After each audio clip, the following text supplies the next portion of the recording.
150 years ago, in the jungles of Central America, European explorers came upon the ruins of a vanished civilization.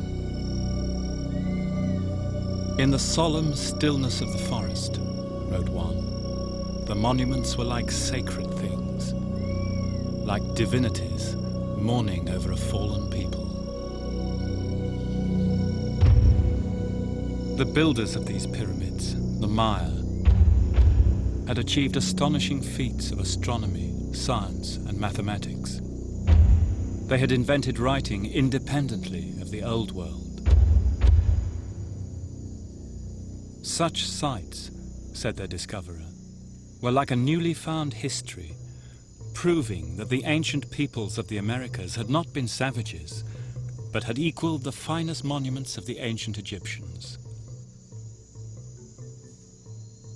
So much about them seemed totally original, and yet they were also intriguing clues from a deeper common past of all humanity.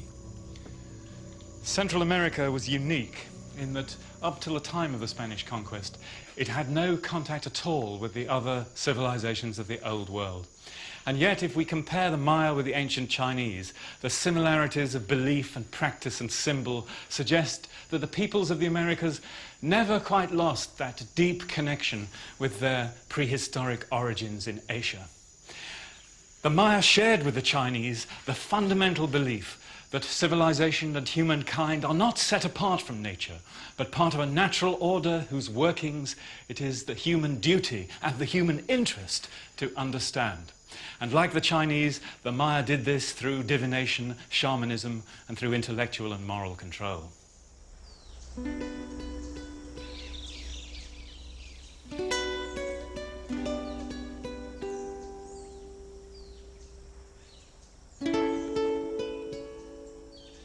At the core of the Mayan view of civilization was an all-consuming obsession with time.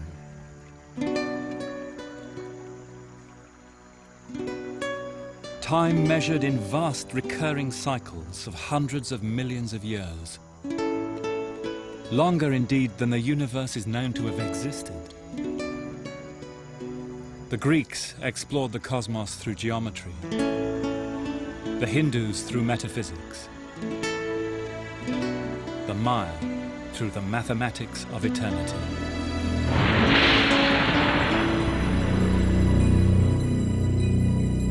Mexico City, the largest city on Earth.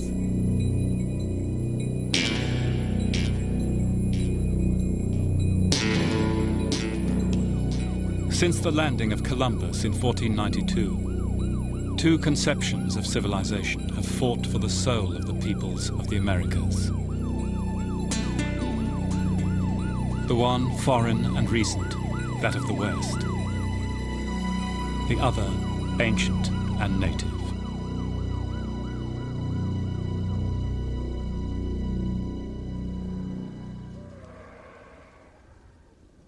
In the last 500 years, despite genocide and forcible conversion, the spiritual conquest of the Native Americans has never taken place.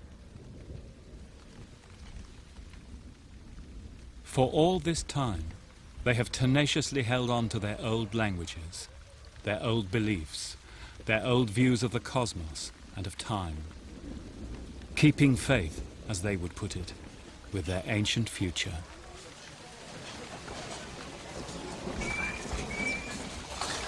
It's dawn in Chichicastenango, Guatemala. Chichi is one of the market towns in the highlands of the Quiche Maya. In Guatemala, the majority of the people are still Indian and still speak the language of the ancient pre-Columbian civilization here, the Maya.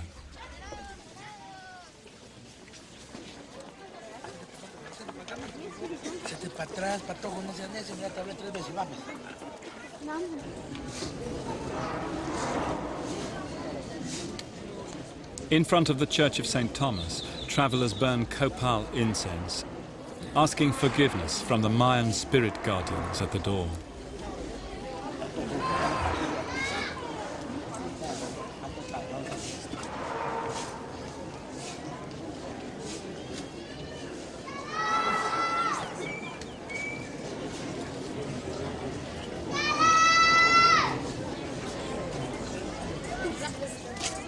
All around the market, you can pick out the home regions of the traders by their woven jackets.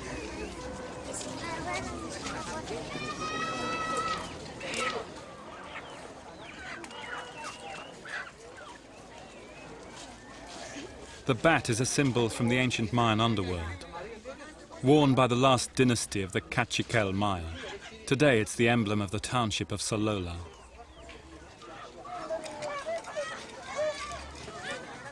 The designs on the women's clothes are the most elaborate, carrying coded information about family and lineage. In such ways that people have preserved part of the pattern of the old Mayan universe.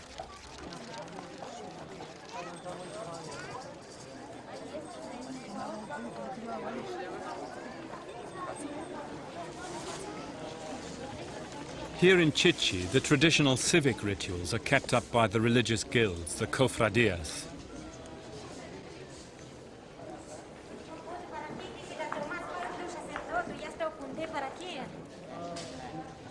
They hark back to pre-Columbian times, organizing the festival days here, both Christian and Maya.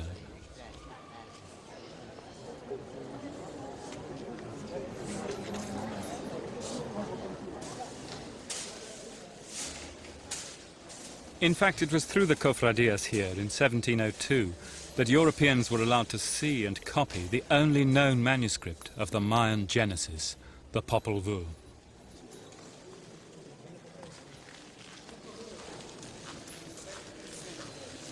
Down the middle of their church are Mayan altars for the ancestors, the shamans, and the midwives.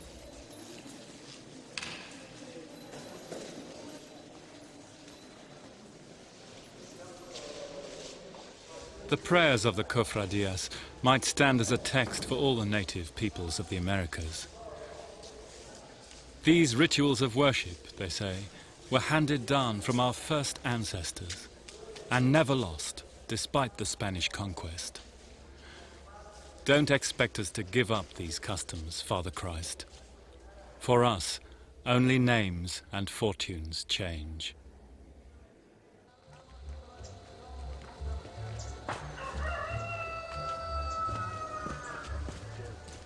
In the hills above Mamostenango is the house of a Mayan shaman, Andres Shiloh.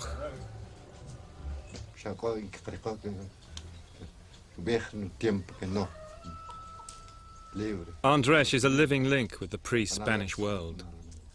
A priest for nearly 50 years.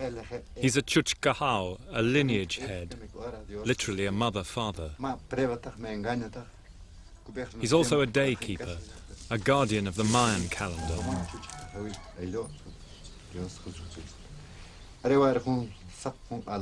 Andres uses sacred divination as a tool to probe the ills of his patients, to feel their past and future.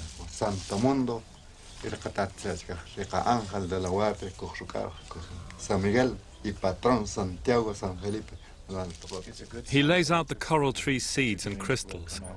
According to the days of the Mayan calendar, a 260-day cycle based, so the Quiche believe, on the gestation period of the human baby within the womb.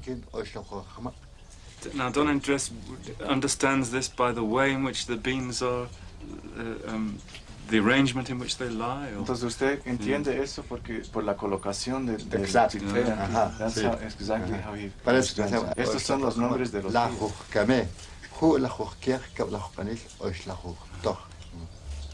Over the last few years, I've traveled to many parts of the world, and everywhere, pretty much, you see destruction of the environment and war and so on.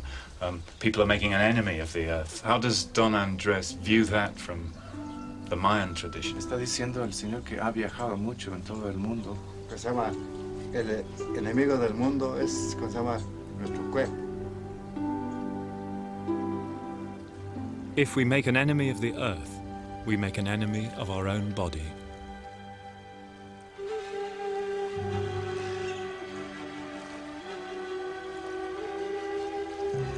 For the Maya, the earth was a sacred being.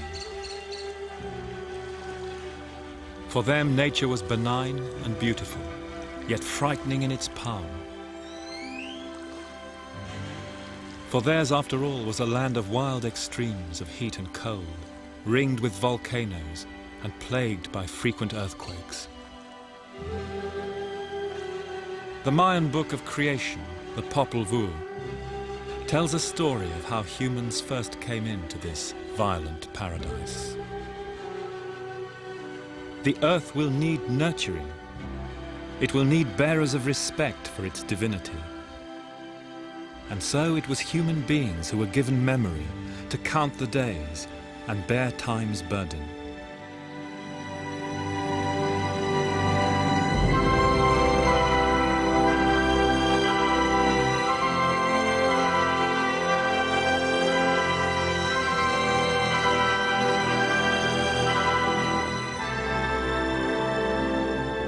Human beings who were responsible for maintaining the rituals, bonding nature, humanity, and the heavens.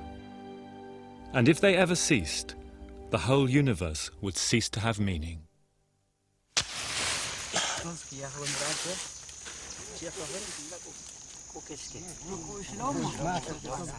In that myth in the Popol Vuh, perhaps there's a distant race memory of the migration of the ancestors of the peoples of the Americas, thousands of years ago from Asia.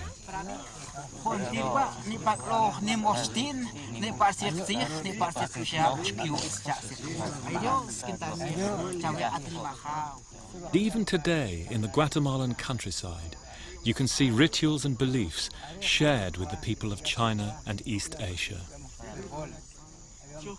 The use of jade in death rites, the symbolism of tortoise and bat, divination, and here the burning of prayers, ideas which go back even before language itself, back to some deep common root of humanity.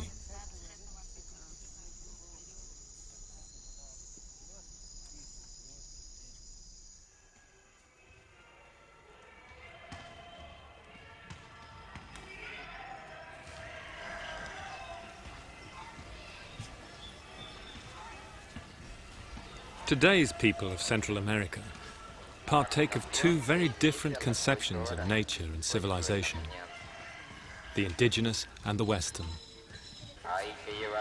But whatever their ancestry, they all still draw on that great past which developed untouched by the outside world till 1492.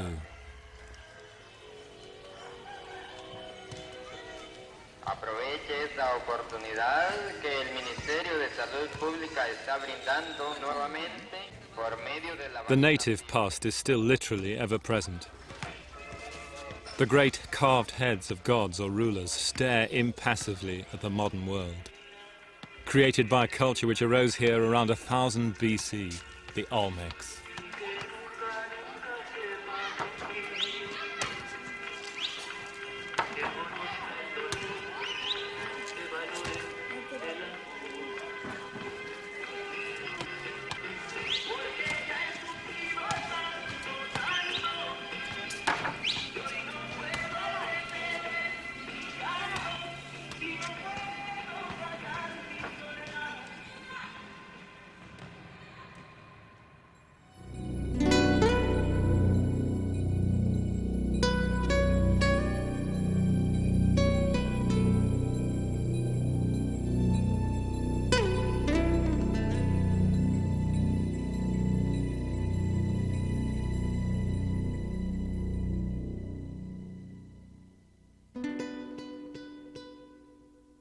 In the art of the Olmecs, from nearly 3,000 years ago, we can already feel the grave sensibility of the Central American universe.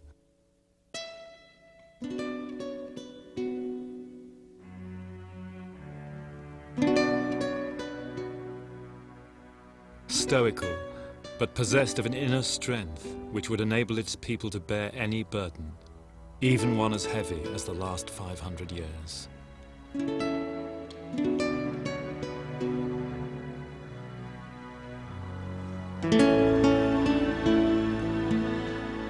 The first great flowering of Central American civilization took place in the first millennium AD in the Valley of Mexico. This is Teotihuacan. the place where men became gods. Here the early Mexicans built a vast city, center of a trading empire which extended all over Central America. And here, independently of the Old World, they built huge pyramids rivaling those of Egypt and Babylonia. Testimony that though separated so widely by time and space, the human mind still creates the same symbols, the same dreams of bridging the gulf between earth and heaven.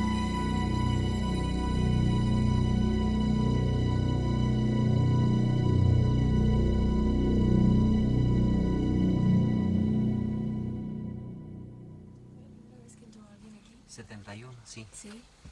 It was the first time in 1971 that anybody had been in here. And now an extraordinary discovery, made under the heart of the Pyramid of the Sun, has confirmed that an elaborate cosmic symbolism underlies the layout of the city. A narrow passage through the lava leads to a 7-pronged chamber, dead under the center of the pyramid. So, Professor, where exactly are we now in relation to the pyramid? This was the original pilgrimage place, which had dictated the siting of the pyramid above. It was the place of emergence of the first ancestors, alluded to in the later creation myth of the Maya, the Popol Vuh. En el caso del teotihuacano, como la mayor parte de las sociedades que conocemos para Mesoamérica, explican su cosmovisión y hablan de un lugar en donde vive el hombre, es la tierra.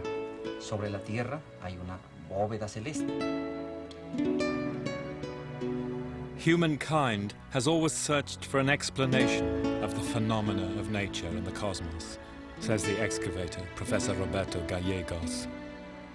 And here they turned the earthly city into a mirror image of the heavenly order.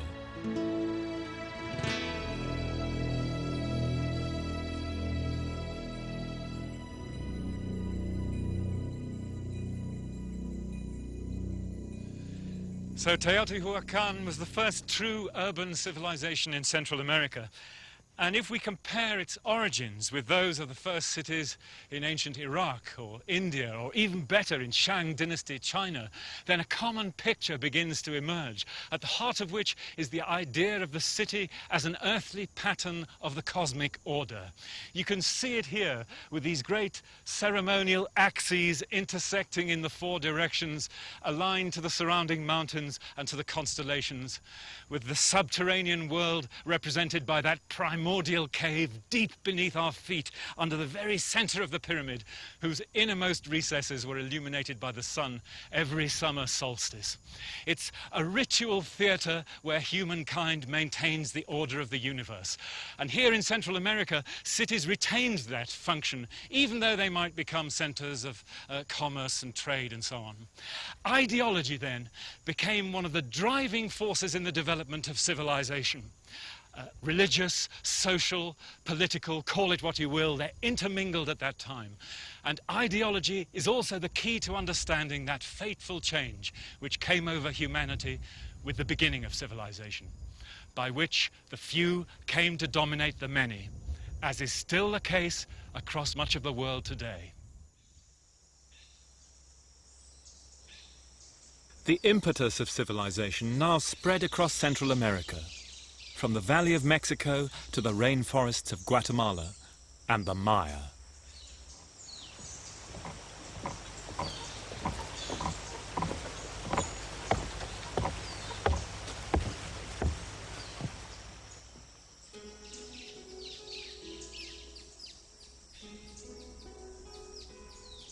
At the time of Europe's Dark Age, splendid city-states arose here. The most intriguing is Copan in Honduras.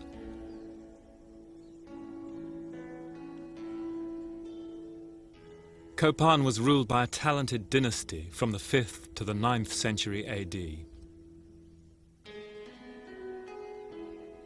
Its public plazas, pyramids and ball courts, features shared by all Mayan cities, were here adorned with wonderful sculpture. Here, the Mayan artists demonstrated a prolific imagination and a creative freedom which at times approaches a Western naturalism.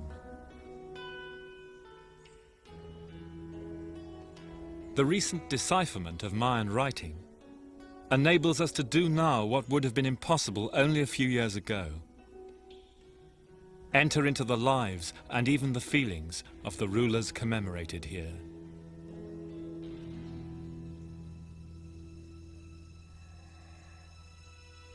Especially extraordinary is a series of portraits of a king we know by his hieroglyph sign as 18 Rabbit. Here's the fierce countenance of a man in his prime, his mid-40s, dated 11th of October, 721. Is it just our imagination, or is this not a softer expression, mellowed with age and experience?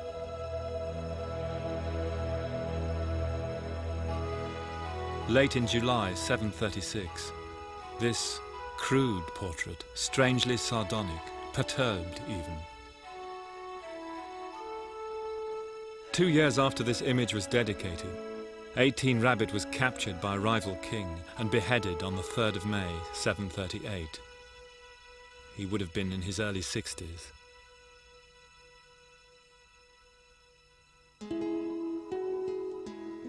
Writing was invented here independently as it had been in the Old World. Yet another clue to the common patterns in human development.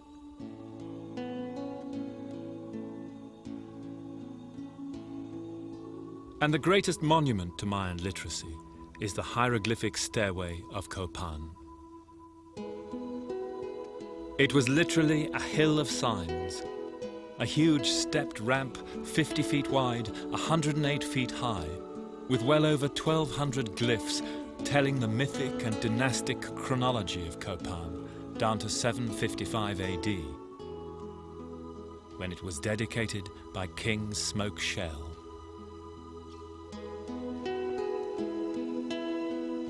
It's the longest single written inscription in pre-Columbian America, a monument to writing and to time.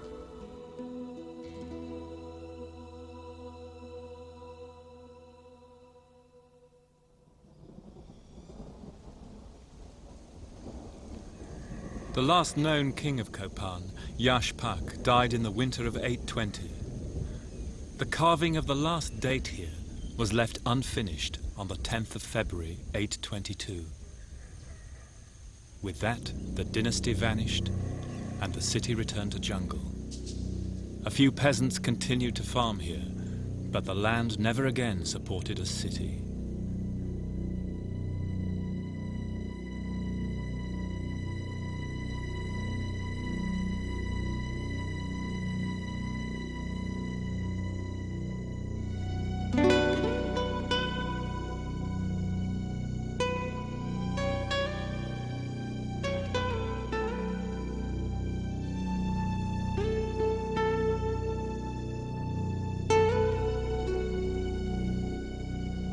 Around the same time, Tikal too was deserted.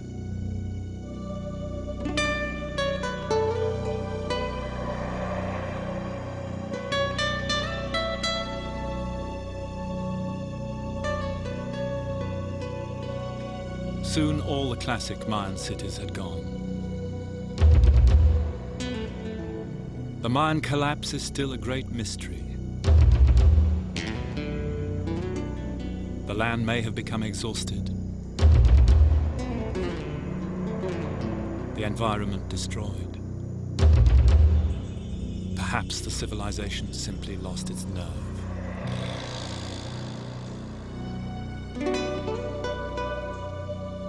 But the legacy carried on in the hearts and minds of the common people.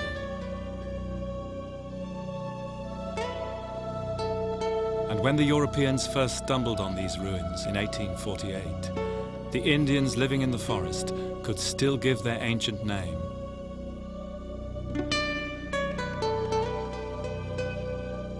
Tikal. The place where the count of days was kept.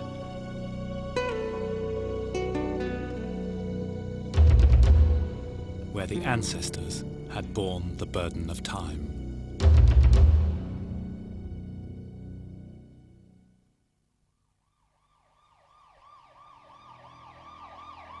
With the collapse of the classic Maya, the focus of Central American civilization shifts back to its old heartland, the Valley of Mexico. Here, ringed by mountains, was a wide plain and a great lake with islands and fertile shores. Today it's all covered by Mexico City. Here, in the 14th century, a warlike tribe settled, who called themselves Mexica. The city they founded here, Tenochtitlan, was the precursor of the largest city on earth.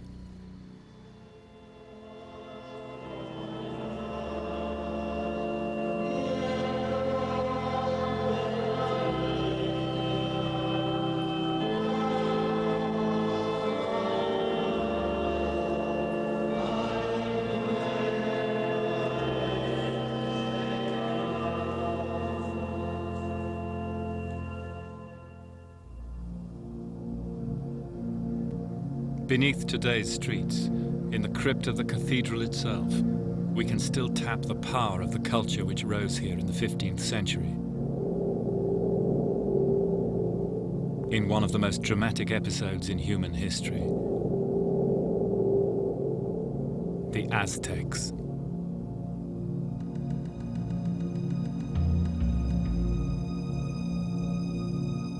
The art of the Aztecs still holds a fearful fascination. An art of tremendous spirituality, but a spirituality of a kind unlike anything we recognize from our own civilization.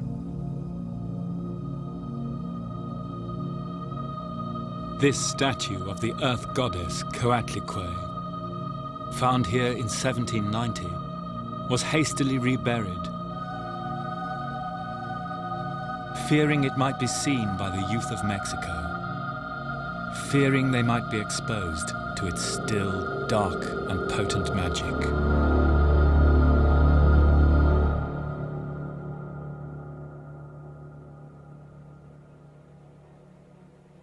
The present center of Mexico City, around the cathedral, was also the ritual center of the Aztec city. Excavation here since the 70s has uncovered the foundations of the Great Pyramid of the Aztec war god. This is where the Spanish under Cortés, when they sacked the city in 1521, saw horrific scenes of human sacrifice.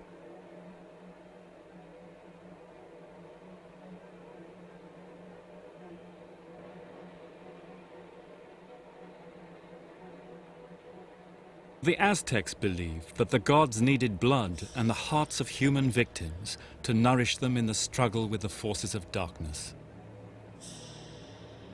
Without them, the sun would cease to rise. And by the time of the Spanish conquest, thousands could die on this spot in a single ceremony.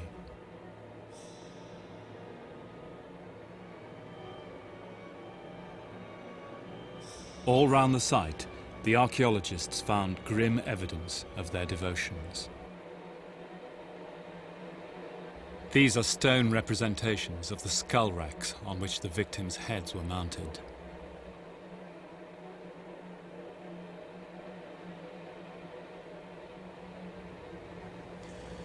This is one of those places on Earth whose terrible associations still seem to linger. How was it then that a civilization of such brilliance in the arts, in sculpture, in textiles and poetry could have been so committed to mass bloodletting and human sacrifice, so that in a 4-day festival 10,000 people could be dragged up the steps of the great temple here to have their hearts ripped out till the place was swimming in blood and reeking to the heavens? When the Spanish saw scenes like this, they thought that it must be literally the work of the devil. It was so wholly other. And yet the Aztecs were only unique in the scale of their killing, for every human civilization has used sacrifice, especially in relation to religion. The theologian and the executioner have been intimates throughout history. The problem of the Aztecs then is a problem for all of us. To speculate, it would seem that the idea of the shedding of blood being necessary for the continuing of life became deeply rooted in our psyche during the thousands of generations we spent as hunter-gatherers in prehistory. So deeply rooted that bloodshed as a symbol is still the most powerful symbol of sacrifice today and can still erupt with atavistic power and violence. The scenes of frenzied killing which Cortes and his followers saw here, with their captured friends being dragged up the steps to their death, were, in a sense, proof of the Aztecs' piety, as Las Casas rightly saw. For uniquely among the great civilizations of the world, they raised solidarity with the universe above everything, including human life. In that, they couldn't be more different from the humanistic values of the great old world civilizations. To us, it may appear irrational, murderous in its brutality, and yet it is a mirror held up to our humanity, which we ignore at our cost.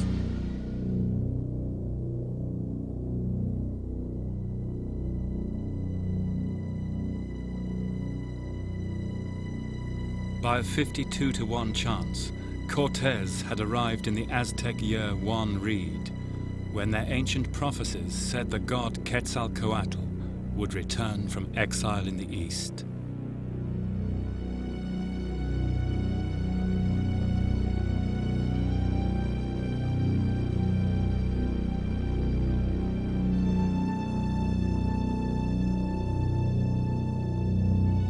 For the Aztecs, the coincidence drained away their will to resist. They immediately understood that these mysterious outside powers would be fatal to their own universe.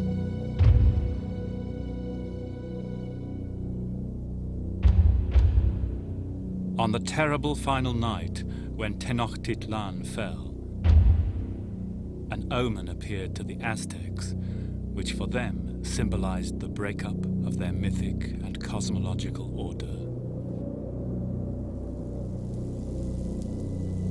That night, it began to rain, but more like a heavy dew than a rain. Then suddenly the omen appeared, burning like fire in the sky.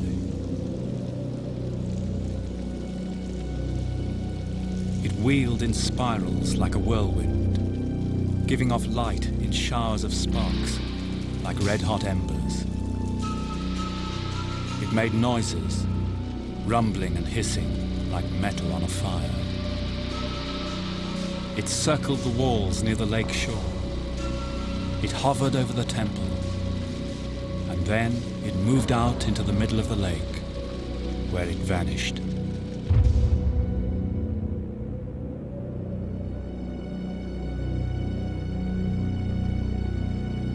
No one cried out when the omen came into view. The people knew what it meant, and they watched in silence.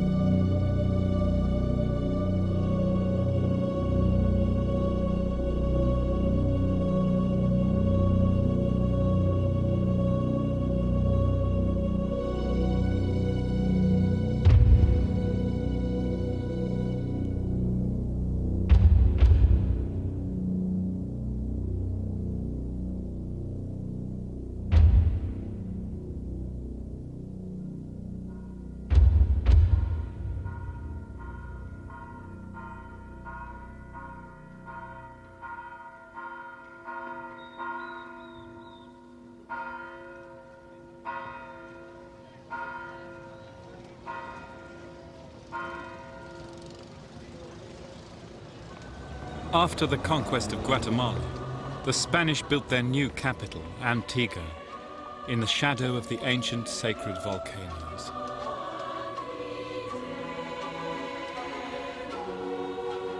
It was intended as a showcase of the ideals of European civilization.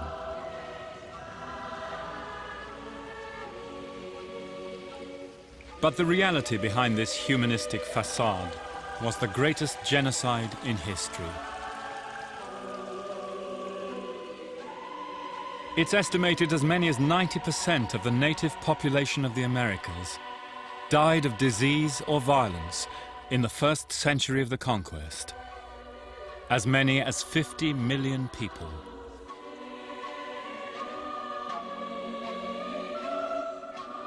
Among the Europeans who were horrified by what they saw was José de Acosta. The Spaniards must bear absolute responsibility for what is happening here, he wrote. We have betrayed in our deeds what we professed in our words. We have exploited and plundered these poor people, with no attempt to protect their human rights. We have not given them Christianity in sincerity, but under compulsion, fraud and violence.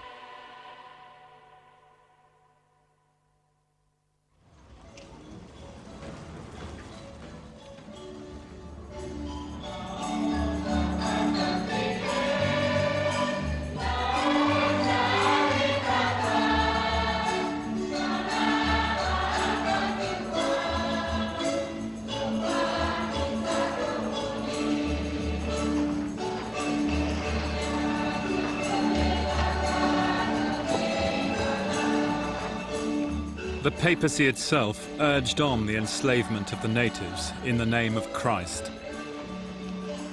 But it was among the Catholic clergy that the European conscience grew.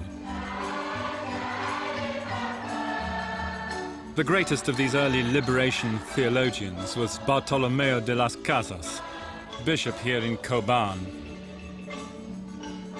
A passionate defender of Indian rights, Las Casas' memory is still revered here. This is one of the few churches in Guatemala where even today the services are sung not in Spanish, but in Maya.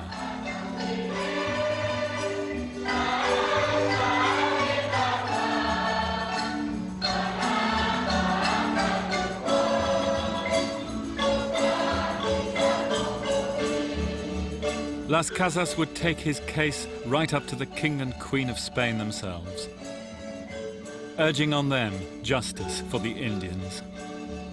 And gradually he came to realize that his arguments against the enslavement of the Indians applied with equal force to the black slaves from Africa and all the oppressed peoples of the world.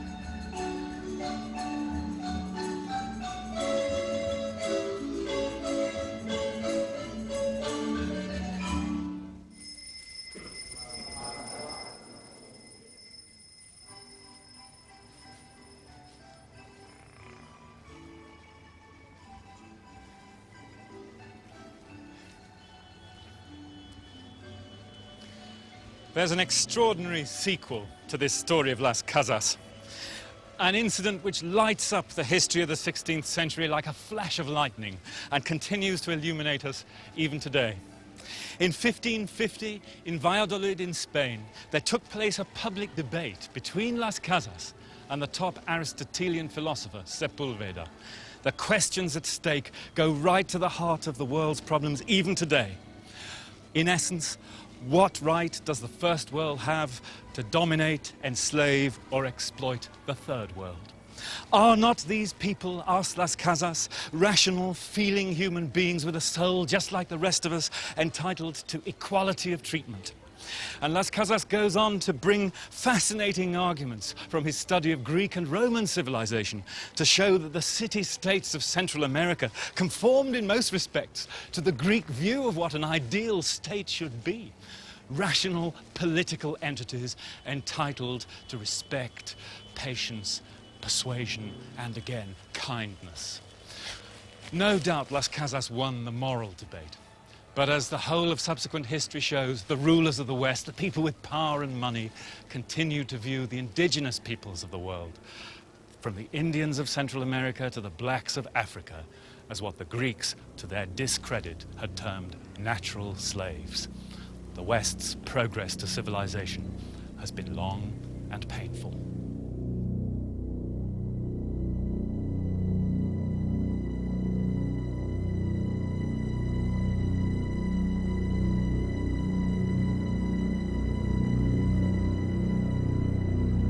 It would be 150 years after the conquest that the last Mayan stronghold fell.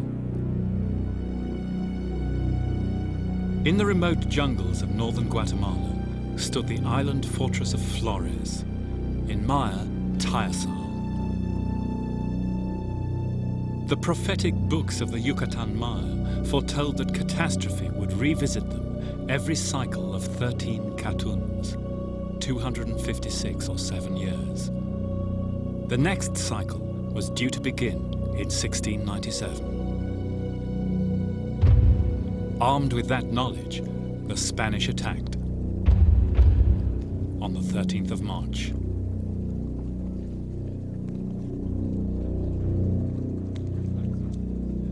In the middle of Lake Petén, they overcame the Mayan boats, obsidian-tipped arrows useless against Spanish armor and musket fire.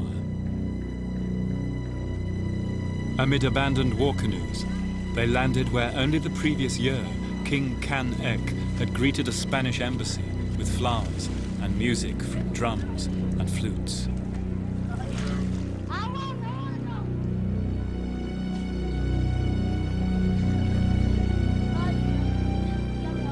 The last chapter in the long and dramatic history of the independent Maya was about to end.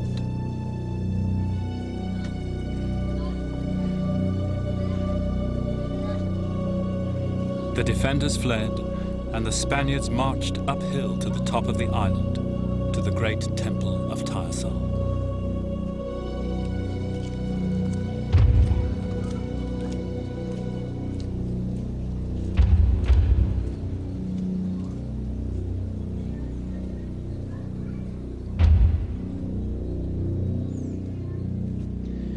It took the Spaniards a single day to destroy the 12 temples here on the island, to smash their thousands of idols, and to conclude in the evening by celebrating Mass here on the highest point amid the ruins of the great temple of Tayasal, where the church now stands.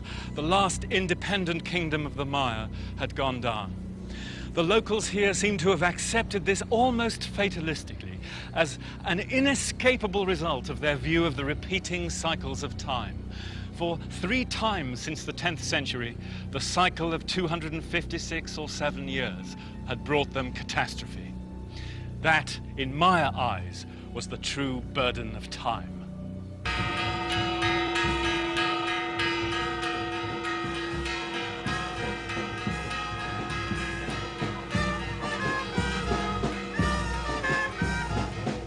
Today, the old cant still continues.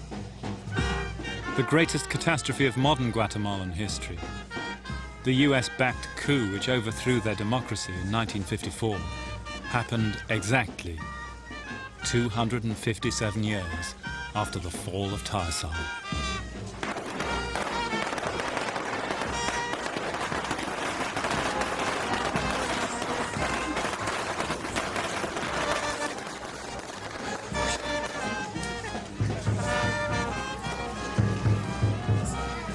Today, the Maya, the majority of the population, still live dominated by European elite.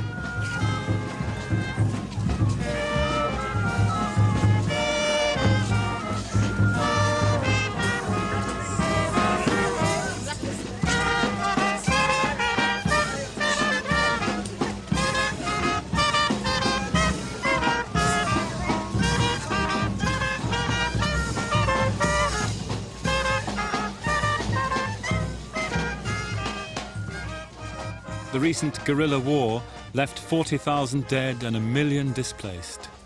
It is hoped that in the 1990s, with a new democracy, their history will take a different course.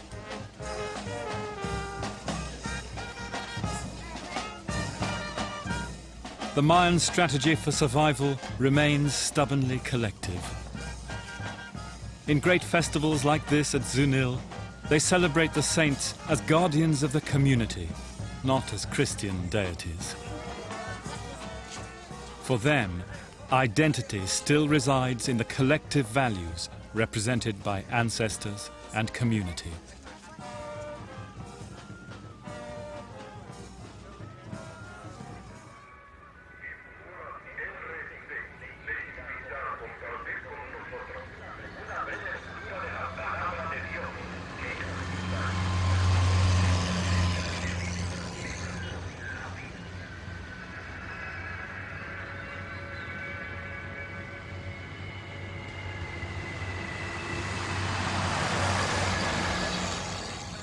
the European elites who have ruled Central America for so long had other views of past and future.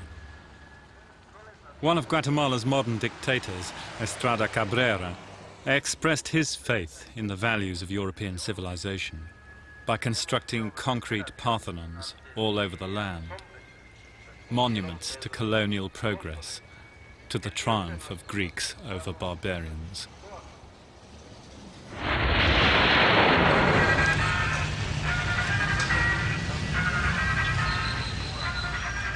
In the capital, Guatemala City, as all over Central America, the native culture has been swamped by the consumer values of the great neighbor to the north, Uncle Sam.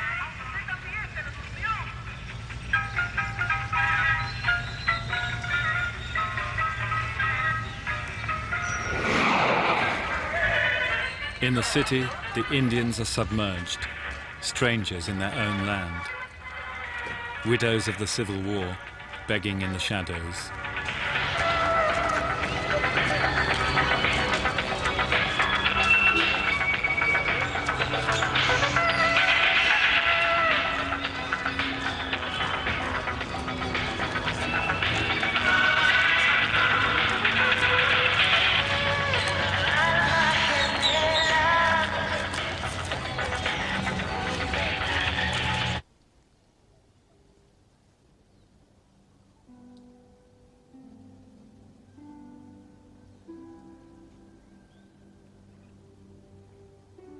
There's no going back in history. But who can contemplate such visions of future and past without a pang of loss? Here, where, as the creation myth, the Popol Vuh said, human beings had held the balance between the spirits of the ancestors and the spirits of earth and sky.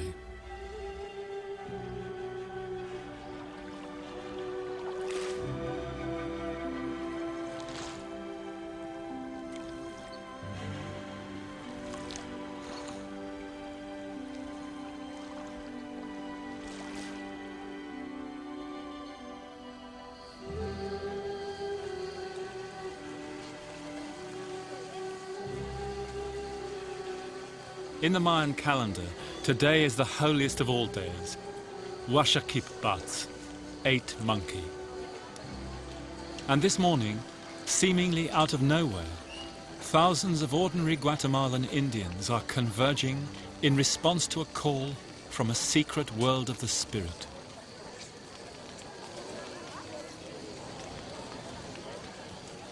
For on this day of the year, the daykeepers will initiate new shamans who will carry on bearing the burden of time.